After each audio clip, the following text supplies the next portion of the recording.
Hello, everybody. What an amazing set from Nothing But Thieves. Incredible. I'm so delighted to be here as part of Headstock Festival. The amazing Headstock Weekender. It's just been going absolutely brilliantly today. And obviously, it's also carrying on tomorrow. I'm Dr. Radha. I'm here with the amazing Josh Connolly, who I'm going to introduce in a minute. And we are here for the next 30 minutes to talk all about redefining resilience. But before we get on to that, I'm going to pass you over to Josh, who's going to explain a little bit more about who he is and what he does. Yeah, so my name's Josh Connolly. Really excited to be part of such a great festival and to tell you a little bit about who I am. I'm a resilience coach, so I work with individuals and organizations around the world delivering resilience training. And I do that with lots of different types of organizations. And I also work within schools as well with young people, just looking at what resilience is and what it means and creating some healthy conversations around that.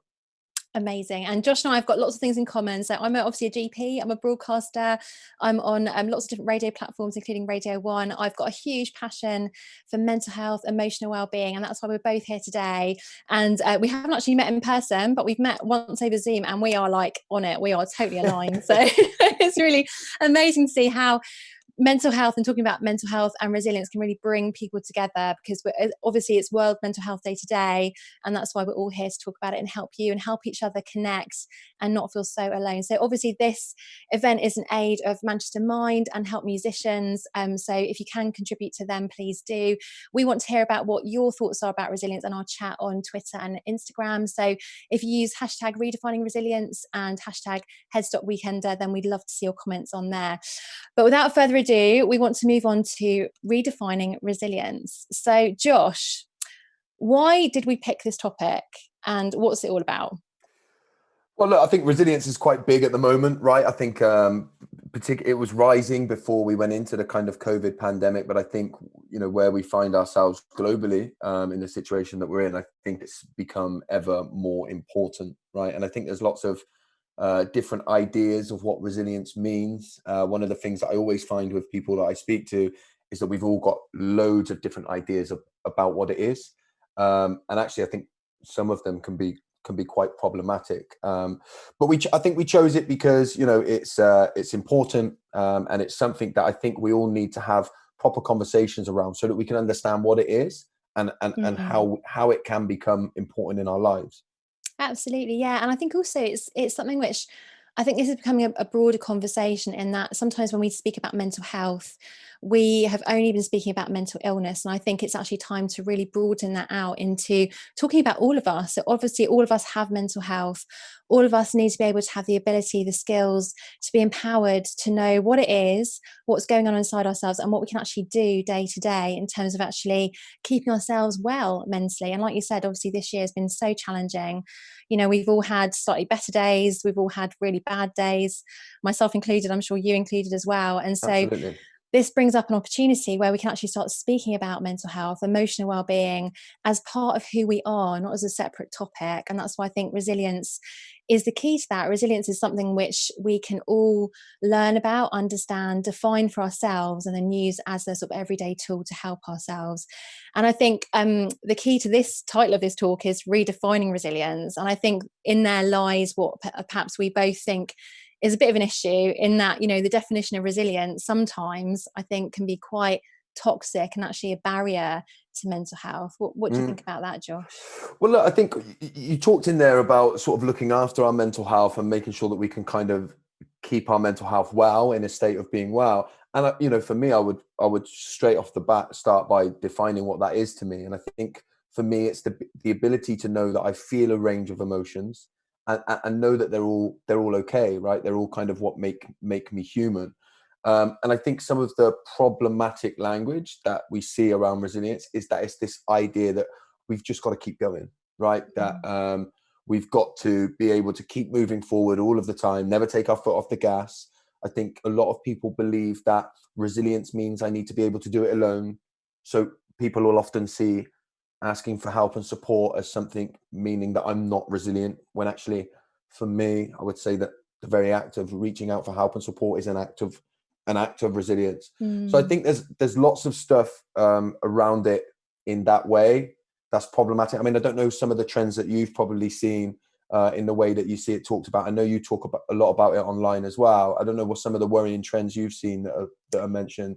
Yeah, I think one of the things that I find a bit concerning about how sometimes we use that word is, like you say, I think it's a sort of a coverall, we use that word and then everything is supposed to be okay. Like, oh, just be resilient. We have to teach resilience. It's like, well, what does that actually mean?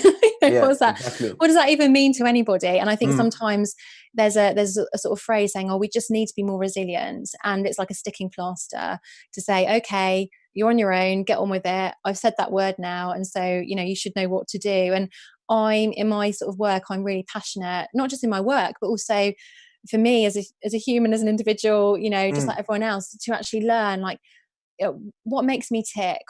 How do I know when I'm having a bad day? What can I do about that? What can I empower myself with to actually learn what that is? And sometimes I think, like us all, I felt myself, oh, well, I shouldn't be feeling anxious. I shouldn't be feeling sad. I should be, out there doing things, and then looking on social media, you're like, oh, well, everyone else is all right, and all these kind of lies about what resilience is. And I think, like you say, if we're running a race and we sprain our ankle, we don't carry on running and damage our ankle potentially in terms of long-term damage and carry on. We stop, we rest, we heal, we learn, we build, and then we move forward and we go back to running a separate race in a few weeks' time. And I think for me, resilience is about that kind of that ability to bounce back, but it's actually about the tools behind that phrase, which sometimes can become a bit meaningless as well.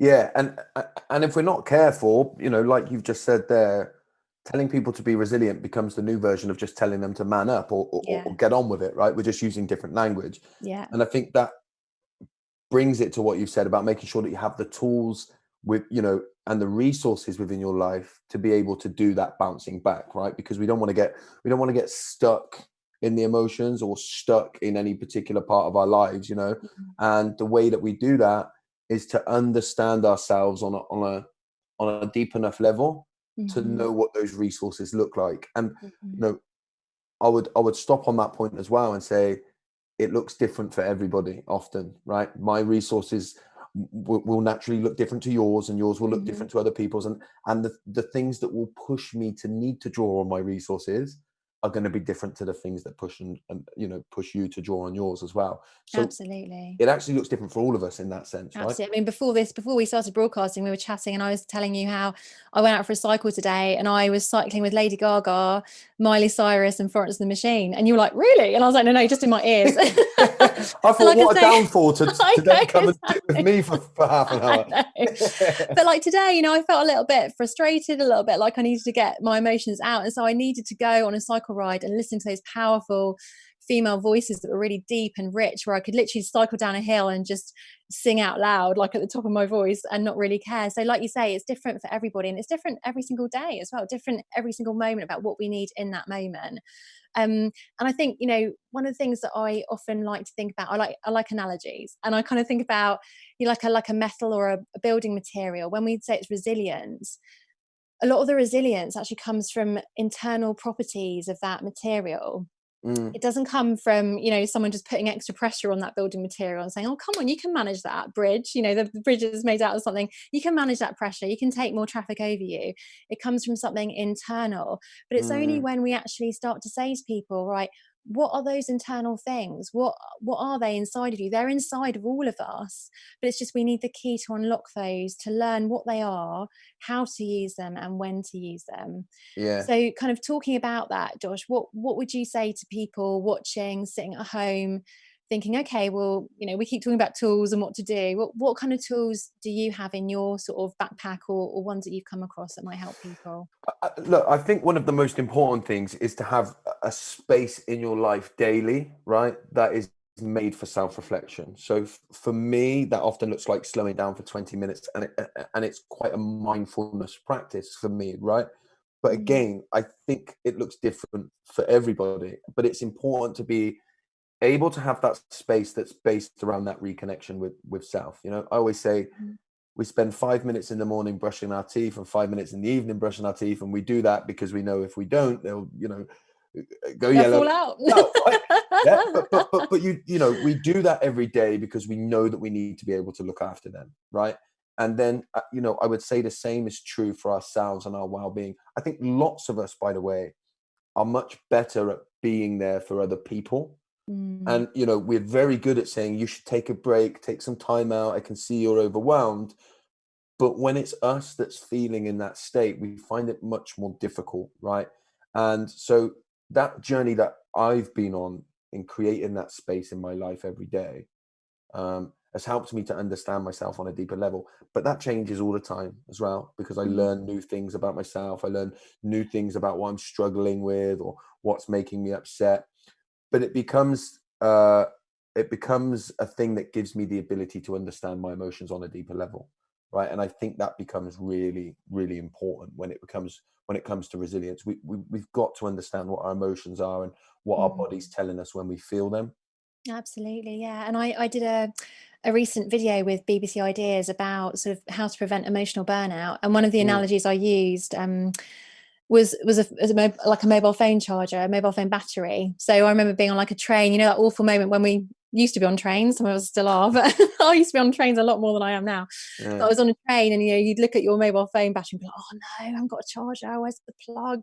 What can I do? And that made me panic. And actually, you know, it got me thinking about the idea of resilience being a concept that, like you say, is a daily practice of keeping that battery charged up, you know, Mm. because when challenges come, when life hits us with something, and this year it's been multiple things all one after the other, that battery will get drained down. So what can we do daily is a daily practice to kind of keep that recharge. So I mean, there are so many different things, aren't there? Like you say, kind of there's exercise, there's art, there's music, which is why this weekend is so fantastic, because music is just so therapeutic. It brings people together, it connects you, it helps you kind of process and access your emotions. There's arts and crafts, self-expression, writing, podcasting, journaling, you know, getting out in nature. Nature's been such an amazing thing for Mhm. me. And when I say nature, I don't mean people kind of imagine like, you know, the wilds of kind of Africa. Nature is all around us. It's literally, Yeah. even if you haven't got, you know, a garden, you've got a window box, it's there, you've got the sky, the birds are there, we can access nature, and that's been really, really helpful. So I think they're all kind of tools that there are other tools obviously that are traditionally spoken about, like mindfulness, meditation, those kind of ones, but I think I'm really keen on bringing those sort of ones back, like nature, art, music, reading, you know, creativity, as kind of foundational things that we've forgotten about, we've forgotten how to use as daily tools to give us space to build up that kind of mobile phone battery. And the other set, which I think is even more ignored, are those really, really fundamental aspects of us as humans, which are kindness, love, Mm. respect. Like you were saying, gentleness, Josh. Like when you were saying to yourself about it's really easy for us to help other people and be kind to other people. Kindness and that realization when you look in the mirror that you matter, you are important, you want to care about yourself, you want to look after yourself, you deserve to be cared about, and you are valued. That is the real keystone, I think, to actually us then starting to use some of those other tools that I've talked about, because unless we have that kindness for ourselves, that we matter, we're not going to have the motivation to put those other tools in place. Yeah, and I do look. I believe so much of our struggles, by the way, can be traced back somehow to the idea that in and of myself, I don't feel lovable. Yeah. When I'm trying to help somebody, or I get carried away helping other people and ignore myself, Yeah. there's a part of me that believes in and of myself that I'm not lovable the way that I am. And so that self-compassion becomes vital. It's funny that you say look in the mirror, because every morning I do like a self-compassion routine as well, where I look in the mirror. And I think when you look yourself in the eye and you look yourself right in the eye, Mm. you'll recognize what you feel about yourself. And I think for me, I know that as a sensitive person who's had kind of my struggles in my life, I know that loving myself doesn't always come easily for me. And, Hmm. and when I'm on that lower scale of really struggling to love myself, that's when this toolkit stuff that we're talking about goes out of the window. Yeah, Yeah. because I don't feel like I'm worthy of it, right?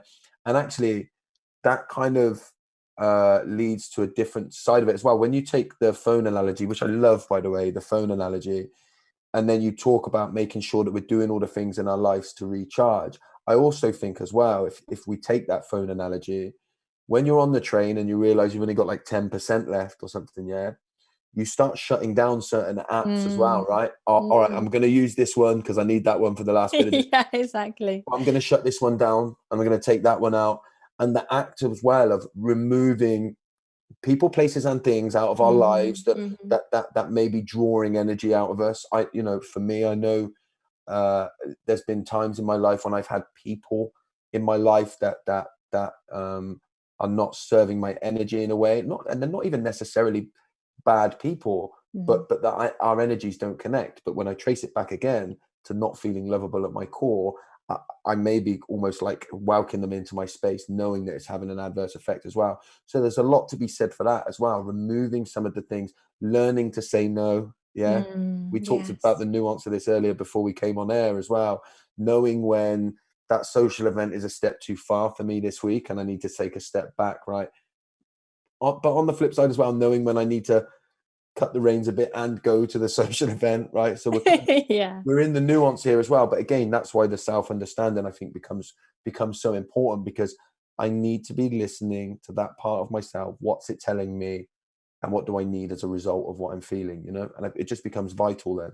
Absolutely. And again, sorry to go about the mobile phone thing again, but It's a theme. It's becoming a theme. now. I love analogies. So there you go. That thing on my phone, the color of the battery at the top right hand bit of my screen goes from obviously green to yellow to red. And actually when you put it into low, you can choose to put it into low battery mode. Yeah. And so again, it's that idea, isn't it, of saying, okay, recognizing, okay, I need to go into low battery mode. I need to stop and then recharge before I can continue doing whatever I'm going to do. And the alternative is that we keep all our apps going. We actually go onto the apps, which take the most data and the most battery, and we just like use them, and then suddenly the phone just shuts down. Like, okay, well now you're in trouble. That's it. Yeah. Now you haven't got maps. You don't know where you're going. You don't know what you're doing. No one can get in contact with you. And you're going to have to go and actually, again, when you kind of plug your phone back in, it takes longer, doesn't it, to actually restart? Exactly. If you let it die all the way, it always takes longer, right? Exactly. And it's so true. But again, that it's important to find the things that make you recharge, because I always, I know for me, when my battery's low, normally for me, I like to do a bit of recharging on my own, right? I need to be alone to do a bit of that. But I know, for example, my wife, when her battery's low, you better get everyone around here, because she recharges by having her family and everybody around. But when we don't know this about ourselves, when me and my wife first met, when I was struggling, the next thing I know, all the family's here, and I'm thinking, you're like, she not tell I'm struggling? Yeah, what is she? Because she not see I'm struggling. But similarly, when my wife was struggling, I would get everyone out of the house, and she'd be like, "Why have you left me alone when I'm struggling?" Right? Yeah. And so we've got to understand as people that what we're talking about here naturally looks different for all of us, right? On different days as well. So there's no right and wrong answers in that sense. And that's what it's also, like you said, really helpful to communicate to other people around you, what works for you and what helps you as well, particularly if you're struggling. And what you would just come back to what you were talking about before in terms of, finding that love for ourselves. Sometimes that can be that phrase can kind of make people go, oh, what does that mean? That sounds very airy fairy, very woolly, I'm not interested in that. And so I actually think if that is you who is kind of feeling that way about that phrase or about that idea, then what I would say to you is you don't necessarily have to embrace that or go that far. First of all, what you can do is a small step in that direction is to say, okay, well, how can I not criticize myself? How can I not be unkind to myself? And actually, that's the first step in actually that journey to actually, realizing that you are of value and you matter and you want to care about yourself, is actually just to stop being critical, because the inner critic and that kind of voice or that thought in our heads is like, oh, those horrible things we say to ourselves. If we can just pause, notice that inner critic and say, do you know what? I can see that's there. I know that thought is there, but I'm not going to engage with it. Thank you, but no thank you. And even if you can just start doing that temporarily, whatever you can do on a daily basis, that will lead you more in that journey, I think, of actually realizing that you deserve and you need that love. And we all deserve that. And I think another thing which I think is a real trap is, our worth being equal to what we do, rather than our worth being equal to who we are. And there's so much focus, even this year, on doing, even in lockdown, people are like, oh, you should learn a new language, you should be a gardener, you should be a baker. And it's not like, no, you do. It's like be. We need to focus more on being and who we are, not on what we do as an equivalent of our self-worth. Exactly. And that's why we're called human beings, right? We're not called human doings, right? We're called human beings because we are supposed to be. And our value, by the way, is innate, right? My value exists because I exist. So if I want to find my value, it's not about going out and doing something that makes me feel of value. Finding my value is about peeling back the barriers between me understanding what my value is and my value, right? Where in my life, where along the line have I got this idea that in and of myself I'm not of value? Because that's where the problem lies. But we, like you say, we often teach people, go out and find something that makes you of value, and your value is innate. Your value exists because you exist. Absolutely. I love that. And actually, when we're talking about sort of daily sort of things in terms of how to be resilient or how to build resilience, I kind of came up with this thing where it was actually for Twitter. So it's like a thing for every day of the weekdays. So it's 5, but 5 is quite a good number. So that 5, and I think these 5 areas are quite helpful to think about. So you, and then you've got your mind, your body, your feelings. Hang on, is that 3? Yeah. Your world, and your purpose. And I think if you can think about things in those categories of how every day, what are you doing for you, what are you doing for your mind, what are you doing for your body, what are you doing for your feelings, what are you doing for your world, like your world around you, the people around you, because again, we're all connected, and so whatever we can give for other people, what we've learned for ourselves is really helpful. And what's your purpose? I think purpose is really important. And when the word purpose is used, sometimes like, oh, people think it has to be a massive grand purpose, this huge thing. It doesn't. Your purpose is what lights you up, what brings you joy. And again, with resilience, I think we sometimes talk a lot about what to do when we're having a difficult day, but I'd love to start talking about also the joy, finding laughter, finding, those lighter bits of life that we forget, because again, they also build our resilience. And I think this year it's been harder to find some joy, but I think if we can try to look for the joy wherever we can and make the most of it and squeeze all the joy we can out of everything, that will also build resilience as well. And I always say that because we often talk about looking for balance, but I sometimes fear that balance is almost this unobtainable thing, because certainly it's also quite tiring, Josh, as well. Tiring, by the way. So, exactly. So I always say, don't go for balance, but go for inclusion, right? Can I find a part, can I find some joy in the darkness? Can I find a piece of light in the darkness, right? I don't need to measure up and think, right, I've really struggled all morning, so the afternoon needs to be perfect to counter that. But can I find those little moments? Can I find those little things? Because that's what's going to be able to kind of see us through. And that's what we want to do, right? We want to go through our experience rather than trying to get over it or around it. We want to go through the ways that we feel, because that's how we grow as human beings, right? And that's how we evolve. We evolve and grow by going through those emotions and those feelings and using the power within them, whether it's happiness, joy, sadness, or whatever it may be. They're all valid. They're all there for a reason, and there's something to be learned from all of them. And I think it's important. Absolutely. I think also control, the whole thing about control is a really interesting link to resilience as well, because obviously this year I think we've all struggled from feeling we have lack of control, and obviously that then brings up fear and uncertainty. And I think that also resilience is very tied into control, and kind of recognizing what we can control and what we can't control and what we're going to do with that, because again, that kind of a big drain on our sort of our emotional batteries is that sense of trying to control things that we just cannot control, but we keep banging our heads against them, pushing, and then finally we get exhausted and we're like, oh, okay, I can't control it, all right, I give up. Which I'm a classic person for doing that. I have got better over the years at recognizing that, but control is a very interesting thing in terms of a drain on our emotional resilience. And I always think a good way to kind of bring that into your view is to look at the things in your life that matter, look at the things in your life that you can control, right? And where those two things cross over is where you want to spend your time. But what we tend to do is focus on all of the things outside of those. We look at the things that don't matter. We look at the things that we can't control, and they take up so much of our emotional battery. Mm, Yeah. When we should be trying more to focus on the things that matter and the things that we can control, and where those two overlap.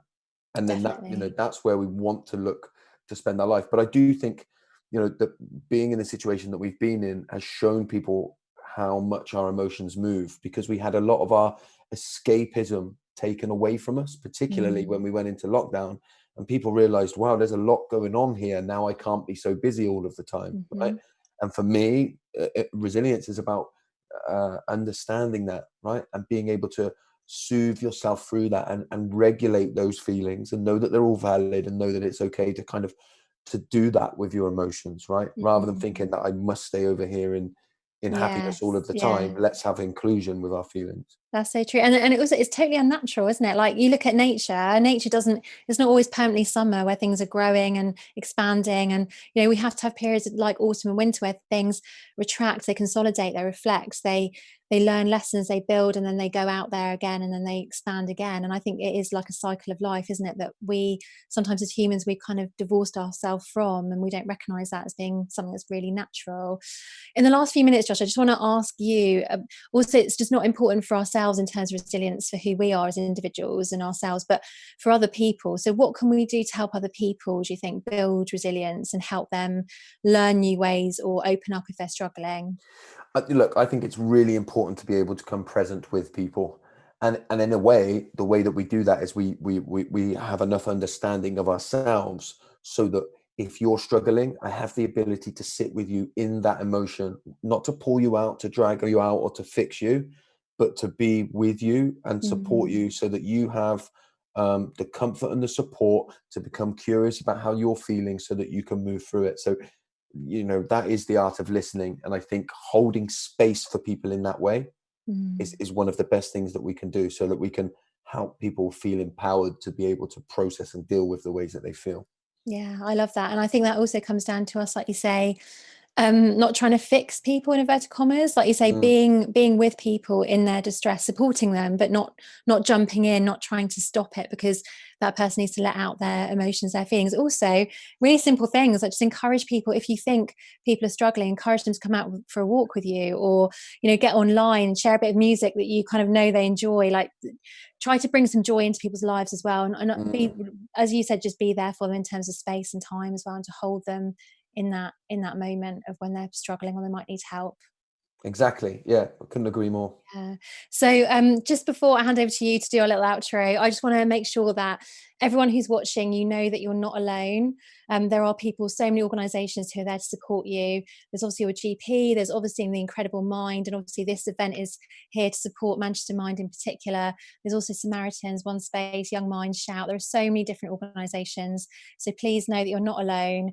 We're sending you lots of love. I'm so glad that you're here to join us for Headstock Festival. It's been amazing, and thank you for listening to us. Yeah, and I'll just finish by saying that I think both of us, I think I can speak for both of us when I say I'm grateful for the opportunity to be able to speak about resilience in this way. And before we hand over to Block Sound, who's going to do some meditation sounds for you, which is really nice after what we've been speaking about today, the one thing I would leave you with and say is, don't set out to become resilient. Set yourself on a journey of resilience, right? And that journey won't be linear, but as long as you stay awake and aware, then you'll always be on that journey towards resilience.